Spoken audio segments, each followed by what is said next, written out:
Hi friends, 6th October market റിവ്യൂലൊക്കെ നമുക്ക് നോക്കാം. മിക്കവാറും ഇൻഡൈസസിലും ഒക്കെ ബിലോ ആവറേജ് ഡെലിവറിയാണ് നടന്നത്. പക്ഷേ കഴിഞ്ഞ ദിവസങ്ങളുമായിട്ട് കമ്പയർ ചെയ്യുമ്പോൾ ടു സം എക്സ്റ്റെന്റ് ഭേദപ്പെട്ട ഡാറ്റയാണ് ഇന്ന് കണ്ടിരിക്കുന്നത്. നിഫ്റ്റി 50ലും സെൻസെക്സിലും മോർ ഓർ ലെസ് ഓക്കെ. പക്ഷേ ബാങ്ക് നിഫ്റ്റിയിലും 44% കുറവായിരുന്നു. ഓട്ടോ ഇൻഡസ്ട്രിയിലും IT ഇൻഡെക്സിലും നല്ലവണ്ണം പണം വന്നിട്ടുണ്ട്.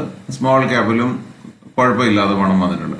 അതാണ് ഇന്നത്തെ ഡാറ്റയുടെ ഫൈൻഡിങ്. പിന്നെ ബാക്കി ഞാൻ മുകളിൽ എല്ലാ ദിവസവും പറയുന്നതുകൊണ്ട് ഇന്നത് സ്കിപ്പ് ചെയ്യാണ്. പ്രതീക്ഷയ്ക്ക് വിപരീതമായിട്ടാണ് മാർക്കറ്റ് മൂവ് ചെയ്തുകൊണ്ടിരിക്കുന്നത്. പണം വരുന്നില്ല, പക്ഷെ മാർക്കറ്റ് പ്രൂവ് ചെയ്യുന്നുണ്ട്. ഇത് കണ്ടിന്യൂ ചെയ്യാനുള്ള ഒരു ടെൻഡൻസിയാണ് ഇപ്പോ ഡാറ്റ കാണിക്കുന്നത്. അതായത് കുറച്ചുകൂടെ ഡെലിവറിയിലോട്ട് ആൾക്കാർ വാങ്ങാൻ തുടങ്ങി എന്ന് കാണുന്നുണ്ട്. ഡെലിവറി പെർസെന്റേജിൽ ഇംപ്രൂവ്മെന്റ് ഉണ്ട്. അപ്പോൾ അത് കുറച്ചുകൂടെ മാർക്കറ്റിന്റെ സ്ട്രെങ്ത് വന്നു എന്ന് കാണിക്കുന്നുണ്ട്. അതേപോലെ സെൻസെക്സിലാണെങ്കിലും ഇന്നത്തേതും ഇന്നലത്തേതും മോറോലെസ് ഡെലിവറി പെർസെന്റേജ് ഇംപ്രൂവ് ചെയ്തിട്ടുണ്ട്. പക്ഷെ ഡെലിവറി ടേൺ ഓവറിൽ വലിയ വ്യത്യാസം കഴിഞ്ഞ ദിവസമായിട്ട് ഉണ്ടായിട്ടില്ല. ബാങ്ക് നിഫ്റ്റിയിൽ കഴിഞ്ഞ ദിവസത്തിലും കുറവാണ് ഇന്ന് ഡെലിവറി നടന്നിരിക്കുന്നത്. 44% കുറവാണ് കാണിക്കുന്നത്. അതേപോലെ റെസിസ്റ്റൻസ് ഉണ്ട് മുകളിൽ. ഒരുപക്ഷെ അടുത്ത റെസിസ്റ്റൻസ് 23,000 പക്ഷേ ഡെലിവറി പെർസെന്റേജിൽ ഇന്ന് ചെറിയ ഇംപ്രൂവ്മെന്റ് ഉണ്ട് കഴിഞ്ഞ ദിവസമായിട്ട് നോക്കിക്കഴിഞ്ഞാൽ.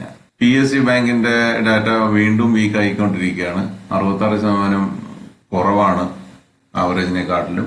പ്രൈവറ്റ് ബാങ്കിൽ അധികം കുറവില്ലെങ്കിലും കഴിഞ്ഞ ദിവസമായിട്ട് കമ്പയർ ചെയ്യുമ്പോൾ അധികം കുറവില്ലെങ്കിലും 41% ഡെലിവറി ടേൺ ഓവർ കുറവാണ്. അതുപോലെ തന്നെ ഒരു നല്ല റെസിസ്റ്റൻസ് താഴെ ക്ലോസ് ചെയ്താണ് കാണിക്കുന്നത്. ഇന്ന് കാര്യമായ ഒരു ഇംപ്രൂവ്മെന്റ് ഫൈനാൻഷ്യൽ സർവീസസ് ഇൻഡെക്സിൽ കാണിച്ചിട്ടുണ്ട്. അത് HDFC ആണെന്നാണ് എന്റെ വിശ്വാസം. അതൊരു നല്ല ഒരു ക്യാൻഡിലാണ് ഫോം ചെയ്തിരിക്കുന്നത്. അടുത്തത് റെസിസ്റ്റൻസ് ഉണ്ട്, ഉടൻ തന്നെ റെസിസ്റ്റൻസ് ഉണ്ട് 11,500 ആ ഏരിയയിൽ. ഡെലിവറി പെർസെന്റേജിലും അത്യാവശ്യം ഒരു ഇംപ്രൂവ്മെന്റ് ഒക്കെ കാണിച്ചിട്ടുണ്ട്. Small cap just below average 1% below average. പക്ഷെ ഒരു മുമ്പോട്ടുള്ള പോക്കിനുള്ള ഒരു സ്ട്രെങ്ത് ഉണ്ട് എന്ന് ഇപ്പം തോന്നി തുടങ്ങിയിട്ടുണ്ട്. കഴിഞ്ഞ 3 ദിവസമായിട്ട് ഒരു ഇംപ്രൂവ്മെന്റ് പാറ്റേൺ ആണ് കാണിക്കുന്നത്. സ്മോൾ ക്യാപ്പിൽ ഇന്ന് ഡെലിവറി പെർസെന്റേജും കുറവാണ്, ഡെലിവറി ടേൺ ഓവറും ബിലോ ആവറേജ് ആയിട്ടുണ്ട്. അവിടെ ഒരു വീക്ക്നെസ് വന്ന് നല്ലൊരു സ്ട്രോങ് റെസിസ്റ്റൻസ് താഴെയാണ് ക്ലോസ് ചെയ്തിരിക്കുന്നത്. അതൊന്നും ബ്രേക്ക് ചെയ്യാൻ നോക്കിയിട്ട് നടന്നിട്ടില്ല. FMCG ആണെങ്കിലും കഴിഞ്ഞ ദിവസത്തേക്കാളും ഒരു റെസിസ്റ്റൻസ് ക്രോസ് ചെയ്യാൻ നോക്കിയെങ്കിലും നടന്നില്ല. അത് കഴിഞ്ഞ് താഴോട്ട് വരികയാണ് ഉണ്ടായത്. ഇന്ന് 31% ഡെലിവറി ടേൺ ഓവർ കുറവാണ്. അതുപോലെ തന്നെ ഡെലിവറി പെർസെന്റേജിലും കുറവാണ്. അതൊരു വീക്ക് സിഗ്നൽ ആയിട്ടാണ് കാണുന്നത്. ഫാർമ സെക്ടറിലാണെങ്കിൽ 11% കുറവാണ് ഡെലിവറി ഡാറ്റ. ഡെലിവറി പെർസെന്റേജിൽ അത്യാവശ്യം കുഴപ്പമില്ലാതെ ഉണ്ട്. ഓട്ടോ ഇൻഡെക്സിൽ ഇന്ന് ഡെലിവറി ടേൺ ഓവറും കൂടിയിട്ടുണ്ട്, ഡെലിവറി പെർസെന്റേജ് ഇംപ്രൂവ്മെന്റ് ഉണ്ടായിട്ടുണ്ട്. പക്ഷെ അതൊരു നല്ല റെസിസ്റ്റൻസ് തൊട്ട് താഴെ ക്ലോസ് ചെയ്തിട്ടാണ് കാണുന്നത്. IT സെക്ടർ വീണ്ടും ഒരു ഹൈ ലെവലിലോട്ട് പോയി. ഓൾ ടൈം ഹൈ ഇന്നും ടച്ച് ചെയ്തു. ഇന്നും ഡെലിവറി ടേൺ ഓവർ 42% കൂടുതലാണ്. പക്ഷെ കഴിഞ്ഞ ദിവസത്തെക്കാൾ ഡെലിവറി പെർസെന്റേജിൽ കുറവുണ്ടായിട്ടുണ്ട്. മീഡിയ ഇൻഡെക്സ് ആസ് യൂഷ്വൽ പ്രത്യേകിച്ചൊന്നും പറയാനില്ല. കാരണം അത് അതുപോലെ വർക്ക് ചെയ്യുന്നൊരു ഇൻഡെക്സ് ആയിട്ട് തോന്നിയിട്ടില്ല. മെറ്റൽ ഇൻഡെക്സിൽ 13% ഡെലിവറി കുറവായിരുന്നു ആവറേജിനെക്കാട്ടിലും. പക്ഷെ നല്ലൊരു ഡെലിവറി പെർസെന്റേജ് കണ്ടിട്ടുണ്ട്.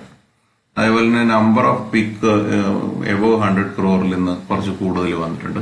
അതില് ദാൽമിയ ഭാരതും, ഇന്ദു ഹോട്ടലും, HDFC ലൈഫിലും, VEDL-ലും, ഈശ്വർ മോട്ടറിലും ഒക്കെ നല്ല ഡെലിവറി പെർസെന്റേജും സാധാരണയിൽ നന്നായിട്ട് കൂടുതൽ ഡെലിവറി ടേൺ ഓവറും കണ്ടിട്ടുണ്ട്. HDFC-ലും മുമ്പ് പറഞ്ഞ പോലെ തന്നെ HDFC-ൽ അത്യാവശ്യം ഡെലിവറി പെർസെന്റേജ് ഉണ്ടായിട്ടുണ്ട്. ഇന്ന് 8% HDFC കൂടി എന്നുള്ളതാണ്. പിന്നെ ആ ഡാറ്റ ഒരു അത്യാവശ്യം ഭേദപ്പെട്ട ഡാറ്റയായിട്ടാണ് ഇപ്പോൾ കാണുന്നത്. എയർലൈൻസിന് കൺസിസ്റ്റന്റ്ലി എന്തോ ഒരു അണ്ടർ കറണ്ട് നടക്കുന്നതായിട്ട് തോന്നുന്നുണ്ട്. പല ദിവസവും എയർപോർട്ട് സർവീസസിലും എയർലൈൻസിലും മാറി മാറി കൂടുതൽ ഡെലിവറി നടക്കുന്നതായിട്ടാണ് കാണുന്നത്. ഇത് ഡെലിവറി ടേൺ ഓവർ ഇംപ്രൂവ്മെന്റും ഡെലിവറി പെർസെന്റേജ് ഇംപ്രൂവ്മെന്റും ഉണ്ടായ ഇതാണ്. അപ്പോൾ കഴിഞ്ഞ ദിവസം 76 കോടിക്കാണെങ്കിൽ ഇന്ന് 97-98 കോടി രൂപയ്ക്കാണ് ഡെലിവറി ആയിരിക്കുന്നത്. 21% പകരം 28% ഡെലിവറി ഉണ്ടാകുകയും ചെയ്തിട്ടുണ്ട്. പിന്നെ സ്റ്റാക്ഡ് ചാർട്ടിൽ ഇന്ന് കാര്യമായിട്ട് ഇത് ഹൗസിംഗ് ഫൈനാൻസിന്റെയാണ് ഒരു ബാറിൽ ഇംപ്രൂവ്മെന്റ് ഉണ്ടായിരിക്കുന്നതിന്റെ റീസൺ ഹൗസിംഗ് ഫൈനാൻസിൽ, അതായത് HDFCയിൽ ഉണ്ടായിരിക്കുന്ന ഇംപ്രൂവ്മെന്റ് ആണ്. അപ്പോൾ ഇന്നത്തെ വീഡിയോ ഞാൻ പെട്ടെന്ന് തട്ടിക്കൂട്ടിയതാണ്. പലരും അത് ആഗ്രഹിക്കുന്നുണ്ട്, ആ വീഡിയോ കാണാൻ ആഗ്രഹിക്കുന്നുണ്ടെന്നുള്ള അതിന്റെ ഒരു പ്രതീക്ഷയിലാണ് ഞാൻ ചെയ്തിരിക്കുന്നത്. വീഡിയോ ഇഷ്ടപ്പെട്ടെന്ന് കരുതുന്നു. Thank you so much.